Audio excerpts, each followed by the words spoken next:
Okay, good morning, good morning. Gagawa po tayo ng chiffon cake galing sa isang YouTube vlogger na recipe. Ito po yun. Ito-try po natin kung maganda po ba yung kakalagsan. So, samahan niyo ako guys para try natin ito. So, ito po yung egg. Post ko na lang po yung recipe niyan. So, i-guide natin sa umpisa na natin. So guys, ang gagawin po natin guys is i-ano muna natin yung ito. Kailangan po warm siya. Kasi dito po malamig na sa Canada po tayo. So, ilan po natin sa microwave.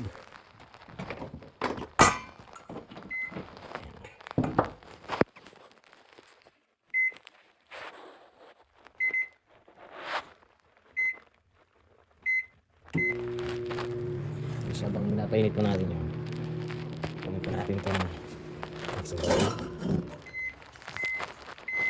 So, mga tissue po tayo. Kailangan po wala pong tubig yung ating bowl kasi nangyari na yung egg white natin pag minix natin, ang kalaban niya talaga is yung tubig. Hindi po siya asar ng tubig. So,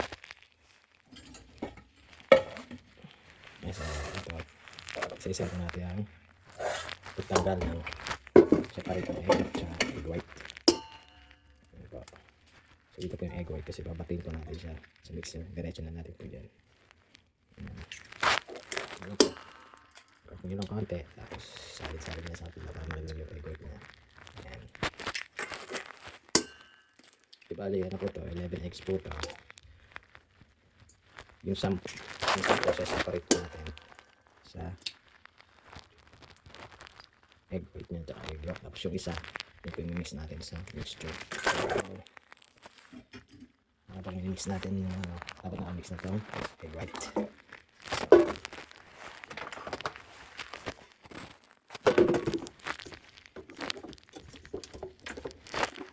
Ito.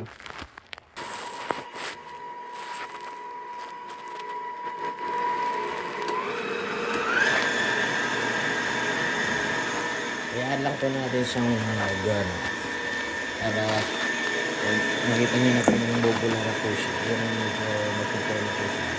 Lalagay nyo na po ng sugar.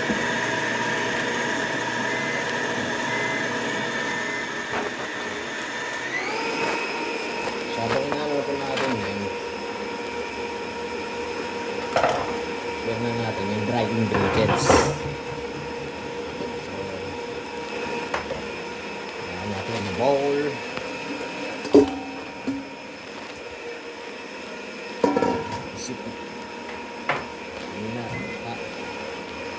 Tingnan natin kung mahinit na yung oil pero dito sa one. So maybe another 20 seconds siguro siya.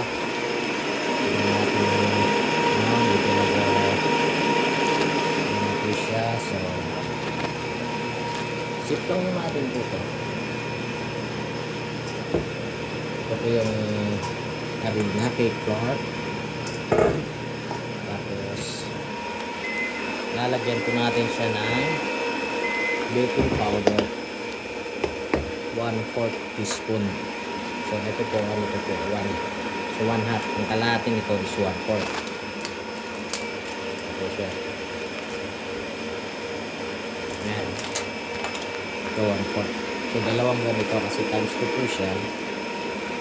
Dalawang ito.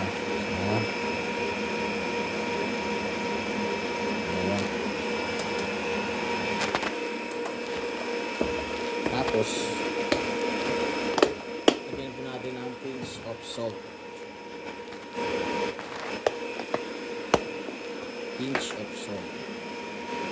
Para i-balance po yung lasa niya.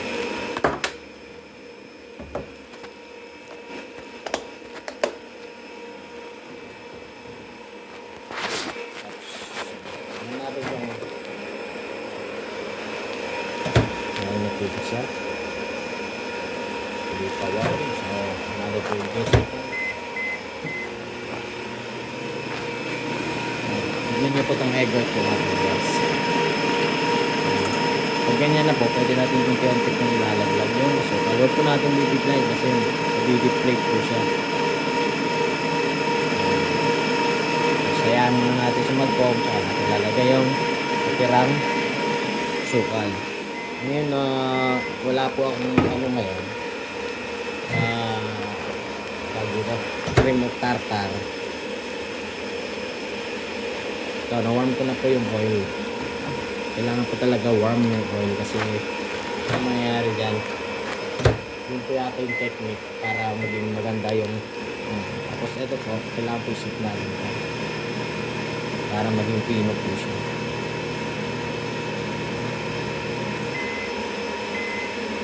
So, ginagawa po natin yun, tinatry po natin lahat ng mga recipe ng mga vlogger na sikat. Pero hindi natin po re-review kung sino sila, at least ano na lang natin kung ano yung recipe niya. So, yun po, medyo foamy na siya. Handa natin laglag yung tira mo. So, yung pag-upload natin na yun.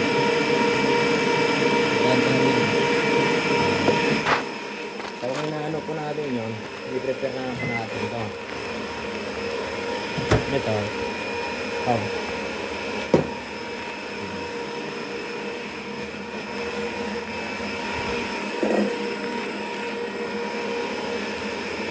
Tapos, lalagyan na po na natin ito.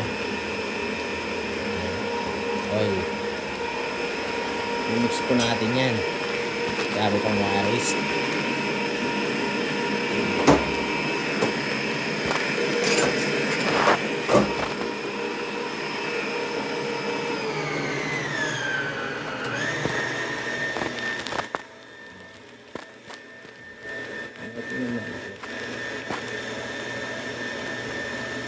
Para yung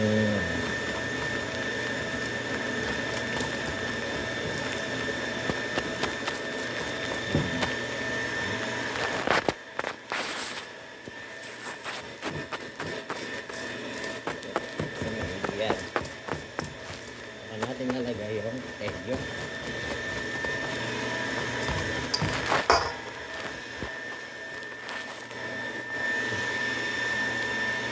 Timbangin na rin yung egg, guys.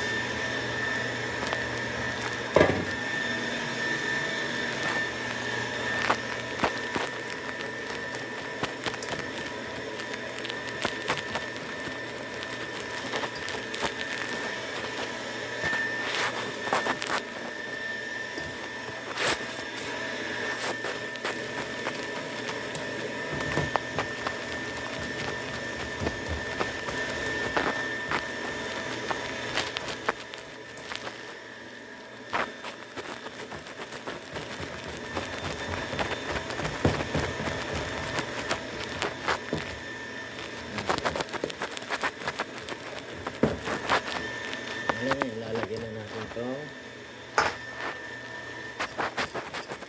Medyo makunat siya guys yung recipe na ito. Kung tingnan natin guys yung maganda. Yung gatas. So, malapit na magkano yung natin ang board yan. Gawin natin yung paano yung temporite. Para yung pipinog natin.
ganyan.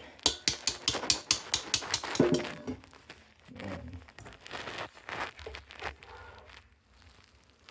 Fold na po natin siya using this spatula. So una po, ano muna natin sa isa para lang malusin siya. Ayan. Ito kahit ilan lang kasi unang fold lang po ito. Ang ano po yung scissor pang dalawang fold.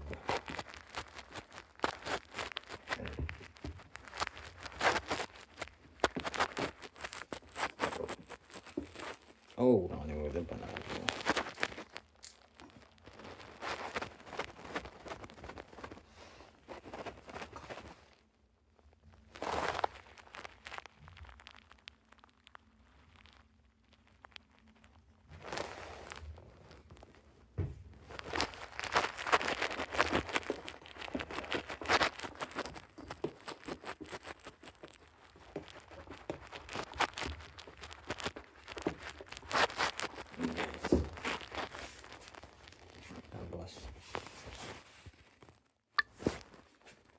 Tapos guys, habang minimix natin yan, print natin yung oven. Ito po yung oven ko, medyo samang-tama lang po. So, natin yan, set natin sa 325. So, yun natin, kasi malaki yung pan natin, kailangan itaas natin yung isa.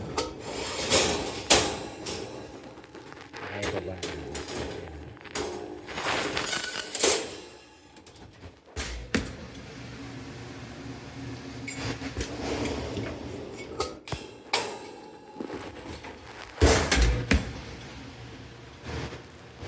Ito guys, kasi nito ano natin po ito doon, ano natin yan dito,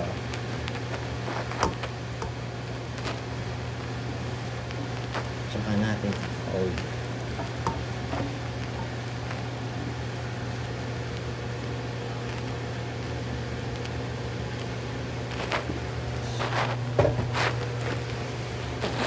Pag folding yun is fold cut. Ano po yun? Ay, ganun. Ano? Fold and cut. Fold and cut. Sige na. Ano po yun? Ang dahan-dahan yun po. Ayun.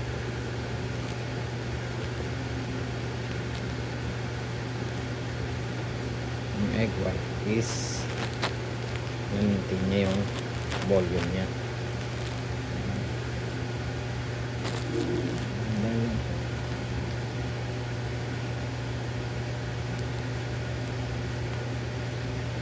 Mas maganda niya, siguro mas maganda rin kung may pinuktat, pero wala tayong gatas na walang pinuktatan.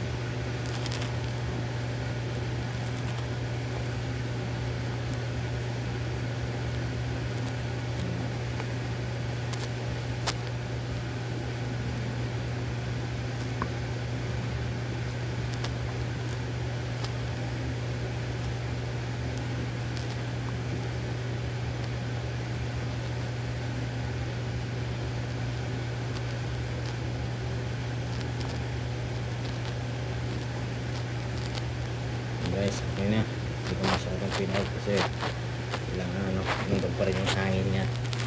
So ito po yung molde natin, medyo malaki siya. Ayan guys, so siguro tignan natin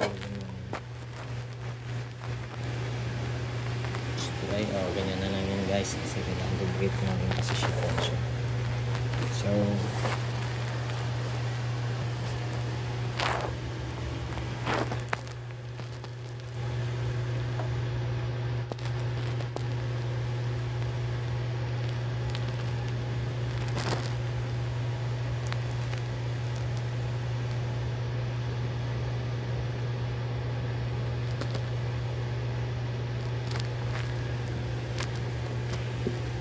kalahati lang yun guys kasi kailangan ko ng isa pa kasi may order kaming cake bukas. Oh no, kunti pala to.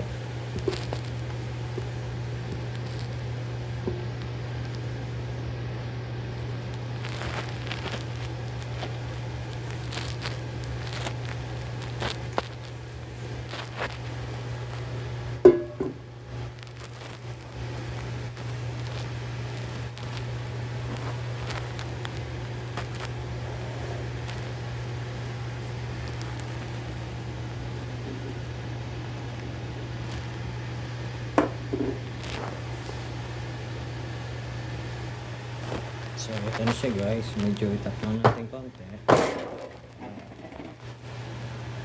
So, ito po guys. Gawa na nga po sa 325. Hindi na natin siya sala.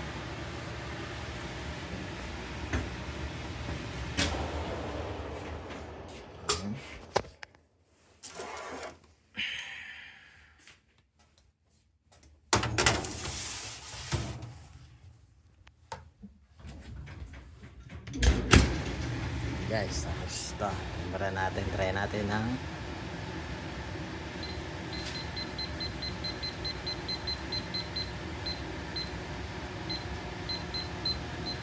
$30 muna guys. So, yun nga. Bali, chiffon cake po yan na ano, ng isang vlogger. Pero, ang content natin, ang try natin kung tama ba, scam po ba yung recipe niya or ano po yung recipe niya or maganda kakalabasan. So, yun natin guys. Guys, ito na yung ano natin, cake natin na chiffon. So, yung maganda naman guys yung recipe ng vlogger na yun. So, let's see mamaya. Well, total hours niya is medyo mataas to kaya nabot siya ng 1 hour may get. Ay, 1 hour. So guys, yan. So, mamaya, tignan natin yung lamig kung ano yung tsura niya. Sabi niya, medyo babagsak siya ng konti. Pero, form naman siya, parang maganda nga recipe niya. Pero medyo mahangin. Tignan natin guys mamaya. Set lang natin konti. Tapos balik rin natin. Okay. Fluffy to me. Lalagyan mo pa yan ng ano. Ema. Siguro